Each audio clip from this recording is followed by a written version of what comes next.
നിലപാടെടുക്കട്ടെ. ഞങ്ങളേതായാലും ഞങ്ങളെ സംബന്ധിച്ച് അദ്ദേഹം പാർട്ടിക്ക് പുറത്താണിപ്പോൾ. ഇനി സസ്പെൻഡ് ചെയ്ത ആൾക്കെതിരെ കൂടുതൽ നടപടികൾ എടുക്കണമെങ്കിൽ തുടർ നടപടികൾ നോക്കിയിട്ട് ആലോചിച്ച് ചെയ്യാം.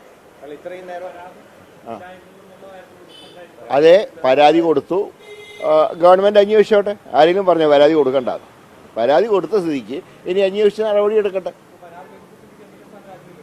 അതിനെക്കുറിച്ച് ഇപ്പം തീരുമാനിക്കേണ്ട, തുടർ നടപടി. കാരണം MLA സ്ഥാനം രാജിവെക്കാത്ത ചിലരൊക്കെ അസംബ്ലിയിലുണ്ട്. അതുകൊണ്ട് MLA സ്ഥാനം രാജിയല്ല, പാർട്ടിയെ സംബന്ധിച്ച് ഈ കാര്യം തീരുമാനിക്കാനുള്ളൂ. ഇപ്പോൾ അദ്ദേഹം സസ്പെൻഷനിലാണ്. കൂടുതൽ കടുത്ത നടപടികൾ ഉണ്ടായാൽ സാഹചര്യങ്ങൾക്കനുസരിച്ച് പാർട്ടി അപ്പോൾ തീരുമാനമെടുക്കും.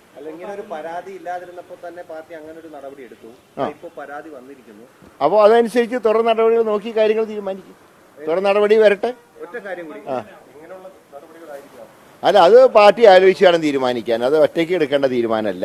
അത് ഇത് ഒരു ആശയക്കുഴപ്പമില്ല. KPCC അന്ന് വരെ സ്റ്റാൻഡാണ്.